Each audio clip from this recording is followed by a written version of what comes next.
ಓಂ ತದೇತತ್ಸಹಸ್ರಂ ತತ್ಸರ್ವಂ ತಸ್ಯ ಮೇನ್ನಂ ಮಿತ್ರಂ ದಕ್ಷಿಣಂ ಸದಿತಿ ಪ್ರಾಣಃ ಪರೋಕ್ಷಪ್ರಿಯಾ ಇವ ಹಿ ದೇವಾಃ ಪರೋಕ್ಷಪ್ರಿಯಾ ಇವ ಹಿ ದೇವಾಃ. ಓಂ ಸಿಂಹಾಯ ನಮಃ. ಓಂ ಧೃಷತಾ ನಿನೇಥ ಅನುತ್ವಾಹಿಗ್ನೆ ಅಧ ದೇವದೇವ ಮದನ್ ವಿಶ್ವೇ ಕವಿತಮಂ ಕವೀನಾಂ ಕರೋ ಯತ್ರ ವರಿವೋ ಬಾಧಿತಾಯ. ಶ್ರೀ ಗುರುಭ್ಯೋ ನಮಃ. ಮಹಾಭಾರತದ ವಿಷ್ಣು ಸಹಸ್ರನಾಮ ಸ್ತೋತ್ರದ 205ನೇಯ ಸಿಂಹ ಅನ್ನುವ ನಾಮವನ್ನು ಮತ್ತೆ ಅದಕ್ಕೆ ಸಂಬಂಧಪಟ್ಟಂಥ ಬೃಹತಿ ಮಂತ್ರವನ್ನು ಇವೆರಡನ್ನು ಕೂಡ ನಾವೀಗ ನೋಡಬೇಕಾಗಿದೆ. ಮುಂಚೆ ಸಿಂಹ ಎಂಬ ನಾಮಕ್ಕೆ ಸಂಬಂಧಪಟ್ಟಂಥ ಸಾಮಾನ್ಯ ಅರ್ಥಗಳನ್ನು ಒಂದು ಬಾರಿ ಅವಲೋಕಿಸೋಣ. ನಾವು ನೋಡ್ತಾ ಇರುವ ರಘುನಾಥ ತೀರ್ಥರಿಂದ ಅನುಸೃತವಾಗಿರುವ ಏನು ಬೃಹತಿ ಮಂತ್ರಗುಚ್ಛ ಇದೆ, ಅದರಲ್ಲಿ ಸಿಂಹ ಅನ್ನುವುದೊಂದು ಪ್ರತ್ಯೇಕವಾದ ನಾಮ. 205ನೇದ್ದು. 204ನೇದ್ದು ಸರ್ವದೃಕ್ ಅಂತ, 206ನೇದ್ದು ಸಂಧಾತ ಅಂತ.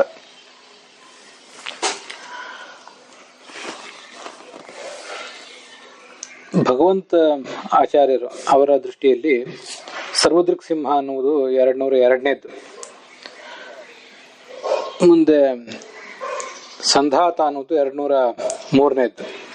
ಹೀಗೆ ಸರ್ವದೃಕ್ ಸಿಂಹ ಅನ್ನುವುದು ಕೆಲವು ವ್ಯಾಖ್ಯಾನಗಳಲ್ಲಿ ಒಂದೇ ನಾಮ.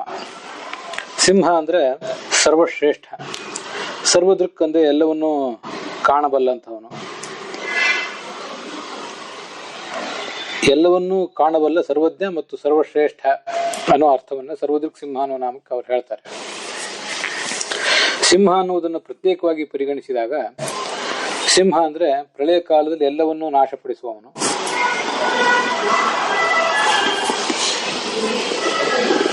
ಮತ್ತೆ ಇವನ ಸನ್ನಿಧಾನದಿಂದ ಸಿಂಹ ಮೃಗರಾಜ ಆಗ್ತದೆ. ಕಾಡಿನಲ್ಲಿ ಅದು ರಾಜ ಅನಿಸ್ಕೊಂಡದ್ದು ಇವನ ಸನ್ನಿಧಾನದಿಂದ. ಯಾವನೇ ಒಬ್ಬ ವ್ಯಕ್ತಿ ಪುರುಷ ಸಿಂಹ ಇತ್ಯಾದಿ ಹೆಸರಿನಿಂದ ಕರೆಸ್ಕೋತಾನೆ ಅಂತ ಆದ್ರೆ ಅವನಿಗೆ ಅವನು ಸರ್ವಶ್ರೇಷ್ಠತೆ ಬಂದಿದೆ ಅಂದ್ರೆ ಅದು ಇವನ ಸನ್ನಿಧಾನದಿಂದಲೇ. ಇವನೇ ಪುರುಷ ಸಿಂಹ. ದುರ್ಜನರಿಗೆ ಸಿಂಹದಂತೆ ಅಂತ ಹೀಗೆ ಇಷ್ಟ ಅರ್ಥ ಆಗ್ತಾವ.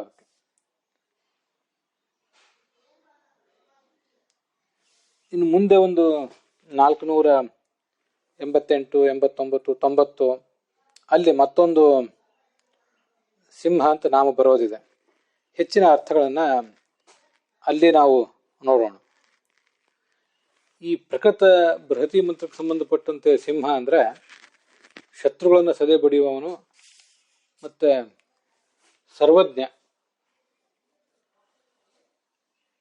ಆದ್ದರಿಂದ ಅವನು ಸ್ವಯಂ ಸರ್ವಜ್ಞನಾದ್ರಿಂದ ಎಲ್ಲ ಸಂಶಯಗಳನ್ನು ಕೂಡ ನಾಶ ಮಾಡಿದವನು ಅನ್ನೋ ಅರ್ಥವೂ ಕೂಡ ಬರ್ತದೆ.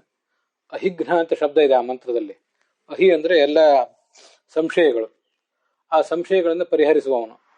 ಅಹಿಘ್ನ ಎಂಬ ನಾಮದಿಂದ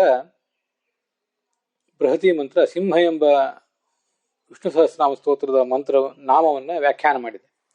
ಸಿಂಹ ಎಂಬ ನಾಮ ಮತ್ತೆ ಅಹಿಘ್ನ ಎಂಬ ನಾಮ ಇವೆರಡೂ ಕೂಡ ಸಮಾನ ಶಬ್ದಗಳಾಗಿವೆ ಆ ದೃಷ್ಟಿಯಿಂದ. ಇದಿಷ್ಟು ಸಿಂಹ ಎಂಬ ನಾಮಕ್ಕೆ ಸಂಬಂಧಪಟ್ಟ ಅರ್ಥಗಳನ್ನ ನಾವು ನೋಡಿದ್ದಾಯ್ತು. ಮೂಲ ಋಗ್ವೇದದಲ್ಲಿ ಇದು 6ನೇ ಮಂಡಲದ 18ನೇಯ ಸೂಕ್ತ. ಅಲ್ಲಿ 13ನೇಯ ಮಂತ್ರ 1ರಿಂದ ಧೃಷತಾ ನಿನೇಥ ಅನ್ನುವ ಭಾಗವನ್ನು ತಗೊಂಡಿದ್ದಾರೆ.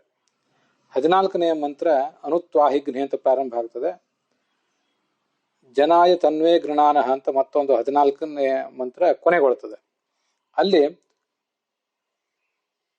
ಕರೋ ಯತ್ರ ವರಿವೋ ಬಾಧಿತಾಯ ಅನ್ನುವವರೆಗೆ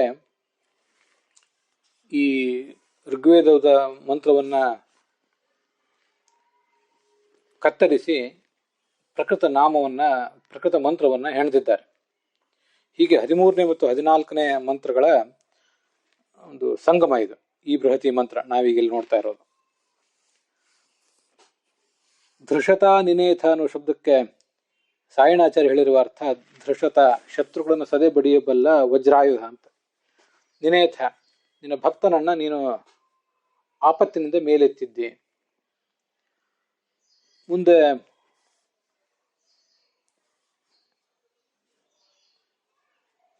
ವಿಶ್ವೇ ದೇವಾಹ, ಎಲ್ಲ ದೇವತೆಗಳು ಕೂಡ, ಎಲ್ಲ ಸ್ತೋತ್ರ ಮಾಡುವಂಥವರು, ನಿನ್ನನ್ನು ಸ್ತುತಿಸುವಂಥವ್ರು ಅಂತ ಅದರ ಅರ್ಥ.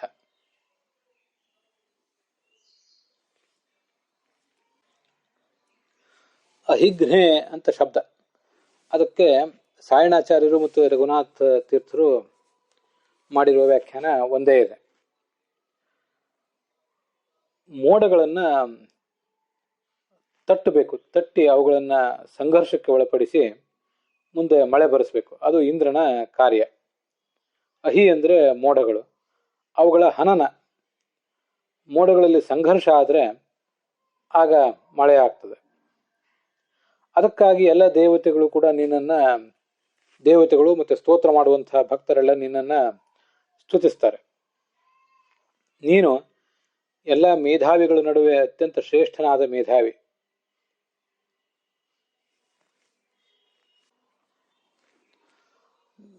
ಬಾಧಿತ, ಶತ್ರುಗಳಿಂದ ಪೀಡಿತನಾದಂತಹ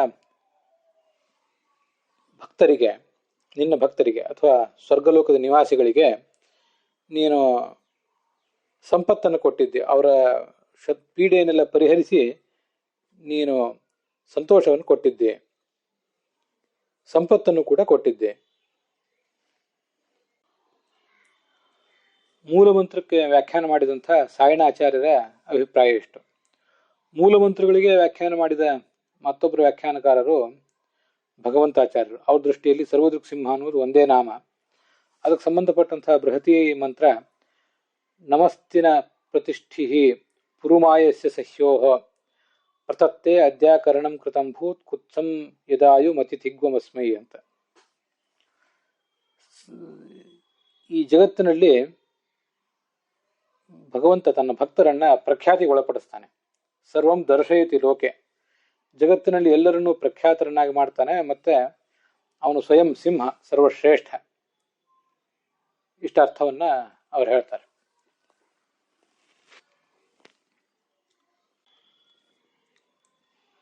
ಧೃಷತ ಅಂದ್ರೆ ಪ್ರಸಾದ, ಭಗವಂತ ಜನರಿಗೆ ಮಾಡುವಂಥ ಅನುಗ್ರಹ. ಆ ಅನುಗ್ರಹದಿಂದ ಈ ಭಕ್ತನನ್ನ ವೈಕುಂಠ ಲೋಕಕ್ಕೆ ನೀನು ಕರ್ಕೊಂಡು ಹೋಗ್ದಿ ಅಂತ ಧೃಷತಾ ನಿನೇಥ ಅನ್ನೋದಕ್ಕೆ ಅರ್ಥ.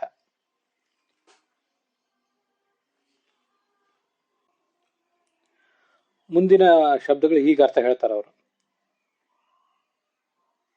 ಈ ಬಾಧಿತ ಅಂತಂದ್ರೆ ಬಲಿ ಮೊದಲಾದ ದೈತ್ಯರಿಂದ ಪೀಡಿತರಾದಂಥ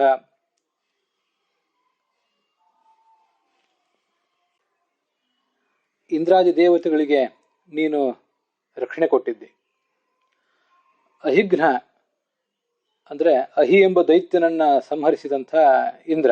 ಅಹಿಘ್ನೆ ಅನ್ನುವುದು ಚತುರ್ಥಿ ವಿಭಕ್ತಿ ಏಕವಚನ ಇವರೆಲ್ಲರ ದೃಷ್ಟಿಯಲ್ಲಿ. ಅಂಥ ಇಂದ್ರನಿಗೆ ನೀನು, ಅವನೇ ಬಾಧಿತನಾದವನು, ಇಂದ್ರನೇ ಬಲಿ ಮೊದಲಾದ ದೈತ್ಯರಿಂದ ಬಾಧಿತನಾದವನು, ಅವನಿಗೆ ಸಂಪತ್ತನ್ನು ಕೊಟ್ಟಿದ್ದೆ. ಬಲಿಯನ್ನು ಸದೆ ಬಡಿದು ಸಂಪತ್ತನ್ನು ಕೊಟ್ಟಿದ್ದೆ. ಮತ್ತೆ ಇಂಥ ನಿನ್ನ ಈ ಮಹಾಕಾರ್ಯವನ್ನ ಎಲ್ಲ ದೇವತೆಗಳು ಕೂಡ ಪ್ರಶಂಸಿಸ್ತಾರೆ. ನೀನು ಕವಿನಾಂ ಕವಿ, ದೊಡ್ಡ ಸರ್ವಜ್ಞನಾದಂಥ ಶಬ್ದ ಬ್ರಹ್ಮ ಅಂತ ಕರೆಸ್ಕೊಂಡಿರುವಂಥ ಪರದೈವ ನೀನು ಅಂತ ಇಷ್ಟು ಅದರ ಅರ್ಥ. ಮುಂದೆ ರಘುನಾಥ ಸ್ವಾಮಿಗಳ ಅಭಿಪ್ರಾಯ ನೋಡೋಣ. ದಾರಿದ್ರ್ಯ ಪೀಡಿತನಾದಂತಹ ಭಕ್ತನಿಗೆ ಧನವನ್ನ ನೀನು ಕೊಟ್ಟಿದ್ದೆ, ಮತ್ತೆ ವಜ್ರಾಯುಧದಿಂದ ಅಂಥವರನ್ನ ಮೇಲೆತ್ತಿದ್ದೆ ಅಂತ ಇಂದ್ರನ ಸ್ತೋತ್ರ ಇದು. ಆಗ ಎಲ್ಲಾ ದೇವತೆಗಳು ನಿನ್ನನ್ನ ಸ್ತುತಿಸ್ತಾರೆ, ಇಂದ್ರನನ್ನ ಸ್ತುತಿಸ್ತಾರೆ ಅಂತ ಇಂದ್ರನ ಸ್ತೋತ್ರ ಮುಂದುವರೆದಿದೆ. ಈಗಾಗಲೇ ಹೇಳಿದಂತೆ ಅಹಿ ಅಂದ್ರೆ ಮೋಡ, ಆ ಮೋಡಗಳನ್ನು ಘರ್ಷಣೆಗೊಳಪಡಿಸಿ ಮಳೆ ಬರೆಸುವುದು ಇಂದ್ರನ ಕಾರ್ಯ. ಇದು ರಘುನಾಥ ಸ್ವಾಮಿಗಳ ಅರ್ಥ. ಸಿಂಹ ಅಂದ್ರೆ ಏನು? ಸಿಂಹ ಅಂದ್ರೆ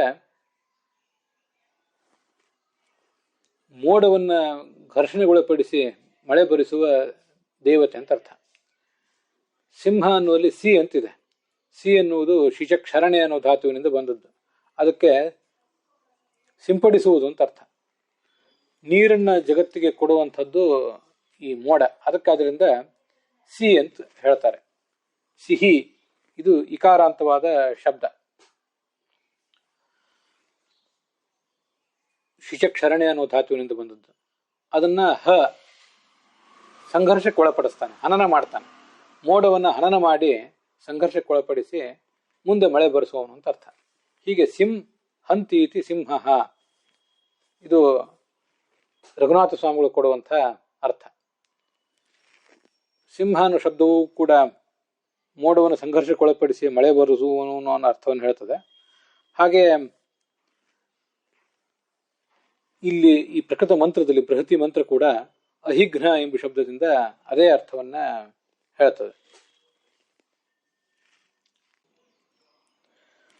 ಮುಂದೆ ಇದೇ ಮಂತ್ರಕ್ಕೆ ನಾನು ಮಾಡಿರುವ ಅರ್ಥವನ್ನ, ನನಗೆ ಅನುಸಂಧಾನಕ್ಕೆ ಬಂದಿರುವ ವಿಷಯವನ್ನ ಹೇಳ್ತೇನೆ. ಹೇ ದೇವ ಅಂತ ಭಗವಂತನ ಸಂಬೋಧನೆ. ಯತ್ರ ಇದೊಂದು ಕಾಲ ಅಥವಾ ಯಜ್ಞ, ಭಕ್ತ ನಡೆಸಿರುವಂತಹ ಒಂದು ಯಜ್ಞ. ಅಲ್ಲಿ ಬಾಧಿತನಾದವನು ಅಂದ್ರೆ ಸಂಸಾರದಿಂದ ಪೀಡಿತನಾದವನು ಈ ಭಕ್ತ.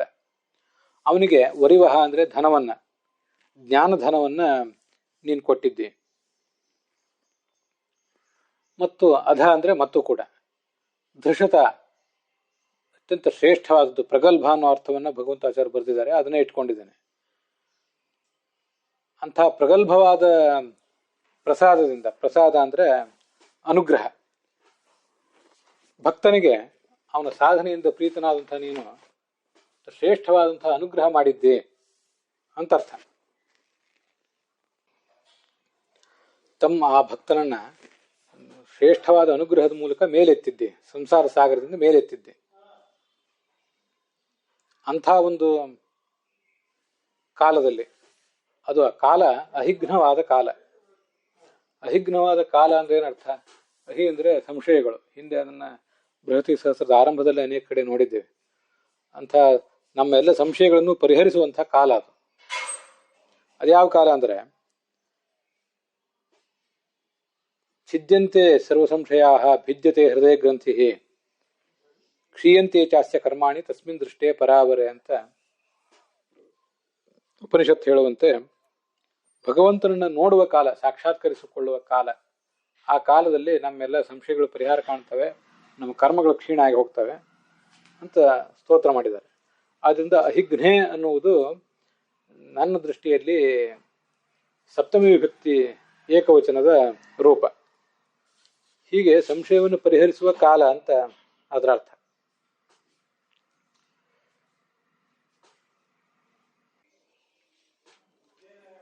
ಅಥವಾ ಸಂಶಯವನ್ನು ಪರಿಹರಿಸುವಂತಹ ಜ್ಞಾನಯಜ್ಞ ನಡೆದಿದೆ. ಶ್ರವಣ ಪ್ರವಚನಾದ ರೂಪವಾದಂತಹ ಜ್ಞಾನಯಜ್ಞ ನಡೆದಿದೆ. ಅಂಥ ಪ್ರಸಂಗದಲ್ಲಿ, ಆ ಜ್ಞಾನಯಜ್ಞ ನಡೆದಂತಹ ಪ್ರಸಂಗದಲ್ಲಿ ಎಲ್ಲ ಲಕ್ಷ್ಮೀ ಬ್ರಹ್ಮ ಮೊದಲಾದ ಜ್ಞಾನಿಗಳಿಗೂ ಶ್ರೇಷ್ಠ ಜ್ಞಾನಿಯಾದ ನಿನ್ನನ್ನ ಈ ಎಲ್ಲ ದೇವತೆಗಳು ಕೂಡ ಅನುಮೋದನ್ ಸ್ತುತಿಸ್ತಾರೆ, ನಿನ್ನನ್ನು ಪ್ರಶಂಸಿಸ್ತಾರೆ, ನೀನು ಮಾಡಿದ ಕಾರ್ಯವನ್ನು ಪ್ರಶಂಸಿಸ್ತಾರೆ. ಹೀಗೆಲ್ಲ ಅದಕ್ಕರ್ಥ. ಇಲ್ಲಿ ಈ ಸಿಂಹ ಅಂದ್ರೇನು? ಹಿನಸ್ತಿ ಅಥವಾ ಸಿಂಹತಿ ಇತಿ ಸಿಂಹ. ಸಿಂಹ ಅನ್ನೋ ಶಬ್ದಕ್ಕೆ 2-3 ರೀತಿಯಾಗಿ ನಿಷ್ಪತ್ತಿ ನಾವು ತೋರಿಸಬಹುದು. ಹಿನಸ್ತಿ ಎಲ್ಲರನ್ನೂ ಕೊಲ್ಲುತ್ತಾನೆ ಅಂತ ಹೀಗೆ ನಮ್ಗೀಗ ನಿಷ್ಪತ್ತಿ ಕಾಣಿಸೋದು. ಹಿನಸ್ತಿ ಹನಹಿಂಸಾಗತ್ಯೋ ಅಂತ.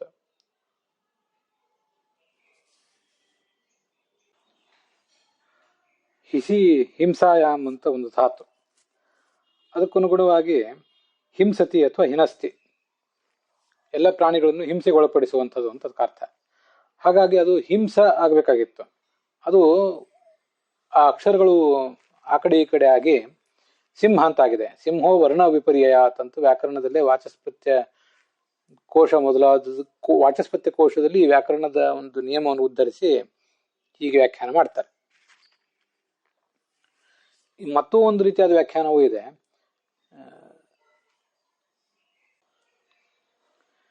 ಸಿಂಚತೀತಿ ಸಿಂಹ ಅಂತ. ಸಿಂಚತಿ ಅಂದ್ರೆ ಈ ಜ್ಞಾನವನ್ನ ಕೊಡುವುದು ಅಂತ ನಾವಿಲ್ಲಿ ಪ್ರಕೃತಿ ಸಂದರ್ಭದಲ್ಲಿ ತಿಳ್ಕೋಬಹುದು.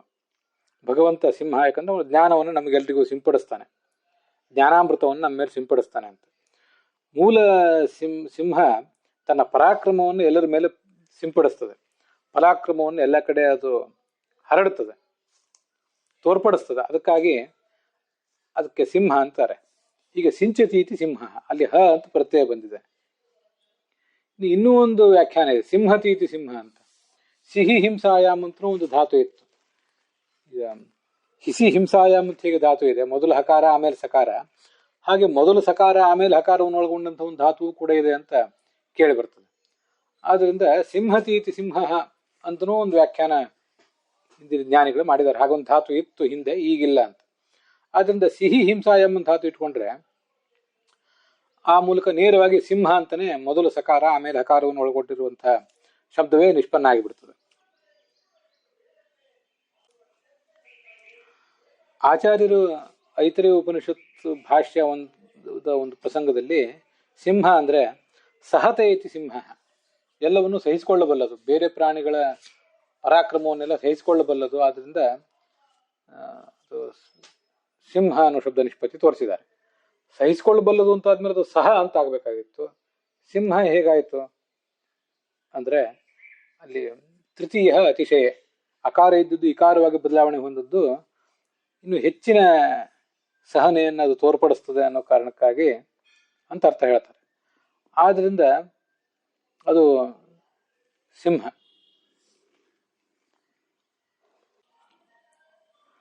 ಐತ್ರಿ ಉಪನಿಷತ್ ಭಾಷ್ಯದಲ್ಲಿ ಬಂದಿರುವ ಉಲ್ಲೇಖ ಮಥನಾನ್ ಮಿಥಿಲೋ ಜಾತಃ ಸಹನಾತ್ ಸಿಂಹ ಉಚ್ಯತೆ ಅಂತ. ಹೀಗೆ ಸಿಂಹ ಅನ್ನೋ ಪ್ರಾಣಿಗೆ ಸಂಬಂಧಪಟ್ಟಂತ ಸಿಂಹ ಅಂದ್ರೆ ಅದು ನಾಶ ಮಾಡುವಂಥದ್ದು, ಹಿಂಸಿಸುವಂಥದ್ದು. ಏನು ಹಿಂಸಿಸುವಂಥದ್ದು ಅಂದ್ರೆ ಪ್ರಾಣಿಗಳನ್ನು ಹಿಂಸಿಸುವಂಥದ್ದು. ಆದ್ರೆ ಭಗವಂತನಿಗೆ ಸಂಬಂಧಪಟ್ಟಂತೆ ದುಷ್ಟ ಶಕ್ತಿಗಳನ್ನ ನಾಶ ಮಾಡುವವನು ಮತ್ತೆ ನಮ್ಮ ಅಜ್ಞಾನ ಸಂಶಯಗಳನ್ನು ನಾಶ ಮಾಡುವವನು ಅಂತ ಎರಡು ಅರ್ಥಗಳು ಆಗ್ತವೆ. ಆದ್ರಿಂದ ಅವನೇ ಸಿಂಹ. ಮತ್ತೆ ಈ ಭಗವಂತನೇ ಈ ಒಂದು ಜ್ಞಾನ ಯಜ್ಞ ಏನು ನಡೆದಿದೆ, ನಮ್ಮೆಲ್ಲ ಸಂಶಯಗಳನ್ನು ನಾಶಪಡಿಸುವಂತಹ ಜ್ಞಾನ ಯಜ್ಞ, ಸಂಶಯವನ್ನ ವಿಪರೀತ ಜ್ಞಾನವನ್ನ ನಾಶಪಡಿಸುವಂತಹ ಜ್ಞಾನ ಯಜ್ಞ, ಆ ಜ್ಞಾನ ಯಜ್ಞಕ್ಕೆ ಅವನೇ ನಿಯಾಮಕ.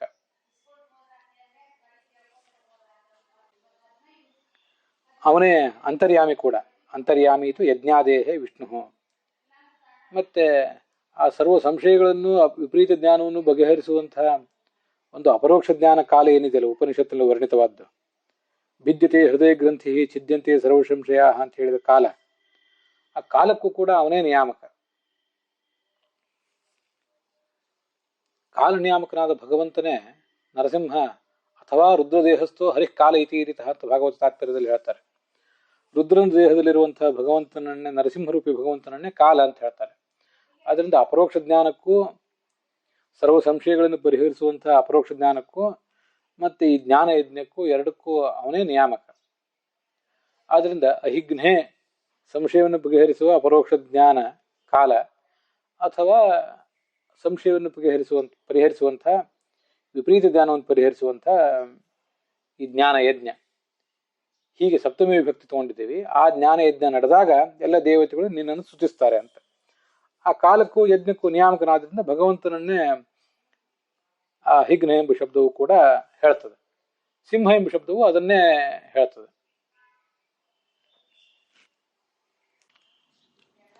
ಹೀಗೆ ಬೃಹತಿ ಮಂತ್ರ ಅಹಿಘ್ನೆ ಕವಿತವಂ ಕವೀನಾಂ, ಎಲ್ಲ ಜ್ಞಾನಿಗಳಲ್ಲೂ ಅತ್ಯಂತ ಶ್ರೇಷ್ಠನಾದ ಜ್ಞಾನಿ ಅಂತ ಭಗವಂತನನ್ನು ವರ್ಣನೆ ಮಾಡ್ತಿದೆಯಲ್ಲ.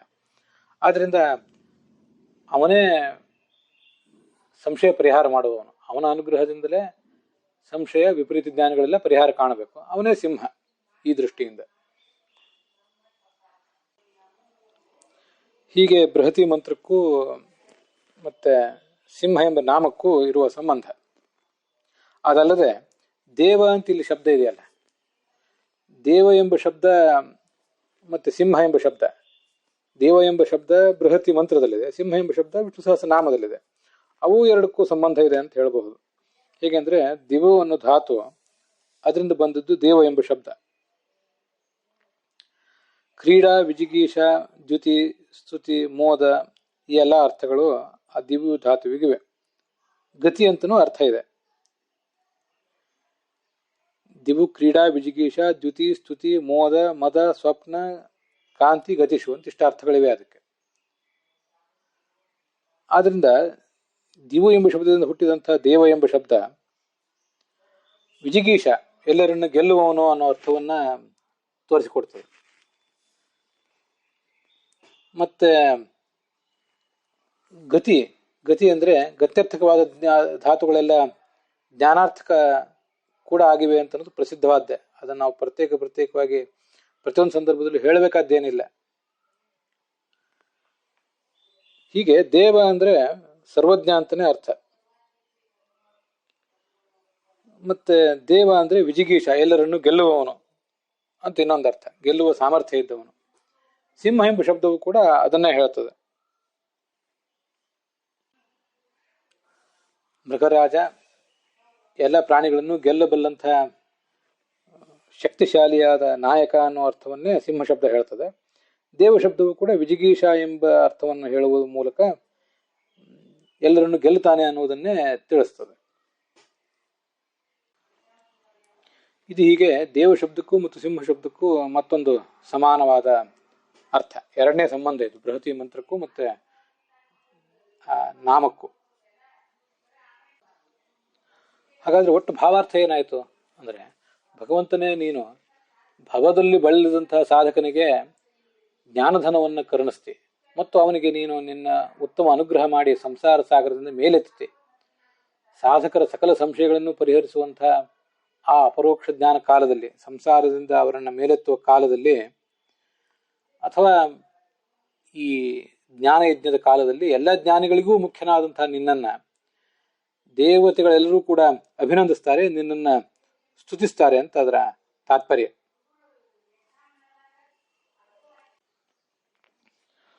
ಒಂದು ಯಾವುದೋ ವ್ಯಾಖ್ಯಾನದಲ್ಲಿ ಸಿಂಹ ಅಂದ್ರೆ ಸಂಸಾರ ಸಾಗರವನ್ನು ನಾಶ ಮಾಡುವವನು ಅನ್ನೋ ಅರ್ಥವನ್ನು ಹೇಳಿದ್ದಾರೆ. ಸಿಂ ಅಂದ್ರೆ ಸಿಂಧು, ಸಿಂಧು ಅಂದ್ರೆ ಸಾಗರ, ಸಾಗರ ಅಂದ್ರೆ ಸಂಸಾರವೆಂಬ ಸಾಗರ, ಅದನ್ನ ಹಂತಿ ನಾಶ ಮಾಡ್ತಾನೆ. ಆದ್ರಿಂದ ಭಗವಂತನನ್ನ ಸಿಂಹ ಅಂತ ವರ್ಣನೆ ಮಾಡ್ತಾರೆ. ಆ ದೃಷ್ಟಿಯಿಂದ ವಿಚಾರ ಮಾಡಿದಾಗ ಇಲ್ಲಿ ಸಿಂಹ ಎಂಬ ಶಬ್ದ ಸಂಸಾರ ಸಾಗರದಿಂದ ಪಾರು ಮಾಡುವವನು ಅನ್ನೋ ಅರ್ಥವನ್ನು ಹೇಳಿದರೆ, ಈ ಬೃಹತಿ ಮಂತ್ರವು ಕೂಡ ಧೃಷತಾ ನಿನೇಥ, ಅನುಗ್ರಹ ಮಾಡಿ ಆ ಭಕ್ತನನ್ನು ಮೇಲೆತ್ತಿ ಅಂತ ಅದನ್ನೇ ಅರ್ಥವನ್ನೇ ಹೇಳಿದೆ. ಆದ್ರಿಂದ ಅದು ಮೂರನೇ ರೀತಿ ಸಂಬಂಧ ನಾಮಕ್ಕೂ ಮತ್ತು ಬೃಹತಿ ಮಂತ್ರಕ್ಕೂ. ಸಿಂಧುಂ ಹಂತಿ ಇತಿ ಸಿಂಹ, ಸಂಸಾರ ಸಾಗರಂ ಹಂತಿ ಇತಿ ಸಿಂಹ ಅಂತ ಅದರ ಅರ್ಥ ಆಗ್ತದೆ.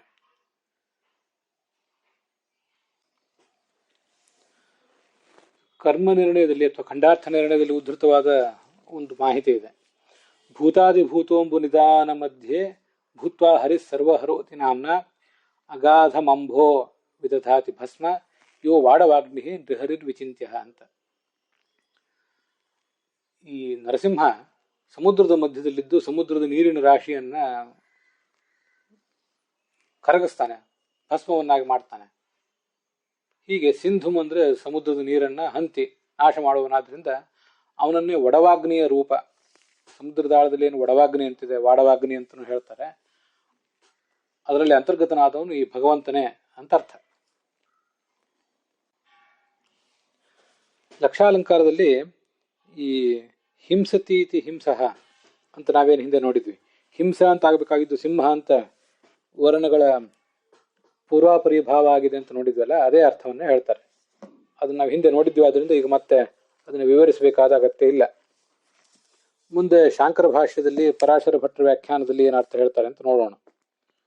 ಹಿನಸ್ಥಿತಿ ಸಿಂಹ ಅಂತಾನೆ ಶಾಂಕರ ಭಾಷ್ಯದಲ್ಲಿ ಸಿಂಹ ನಾಶ ಮಾಡುವವನು ಅಂತಾನೆ ಅರ್ಥ. ಪರಾಶರ ಭಟ್ರು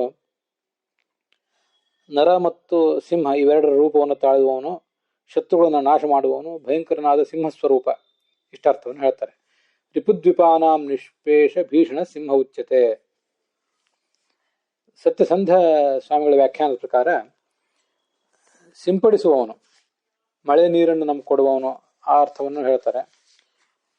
ಭಕ್ತರ ಅಭೀಷ್ಟಗಳನ್ನು ಸಿಂಪಡಿಸುವವನು ಮತ್ತೆ ಭಕ್ತರಿಗೆ ಬೇಕಾದ್ದೆಲ್ಲವನ್ನು ಕೊಡುವವನು ಅಂತನೂ ಅರ್ಥ.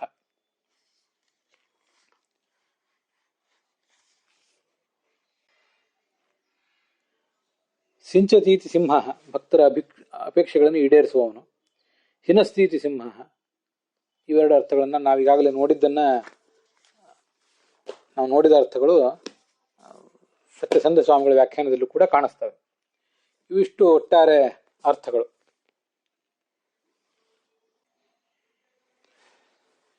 ನರಸಿಂಹ ರೂಪದ ಭಗವಂತ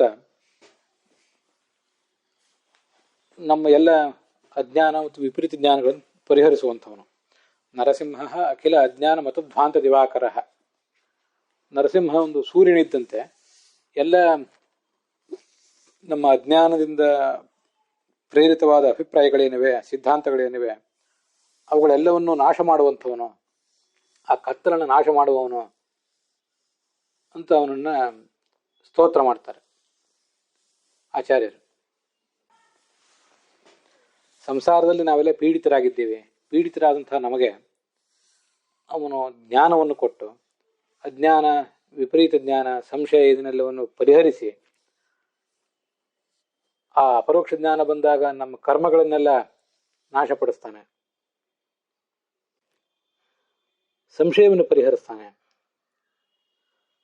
ಭಾಗವತದ ಒಂದು ಮಂತ್ರ ಅವನನ್ನು ಹಾಗೆ ವರ್ಣನೆ ಮಾಡ್ತದೆ.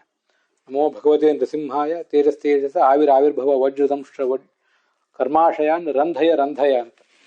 ಯಾವ ದೇಹದಿಂದ ನಾವು ಎಲ್ಲ ಕರ್ಮಗಳನ್ನು ಮಾಡ್ತಾ ಇದ್ದೀವೋ ಆ ದೇಹವನ್ನು ನೀನು ಹರಿದು ಹಾಕೋ, ಸುಟ್ಟು ಹಾಕೋ.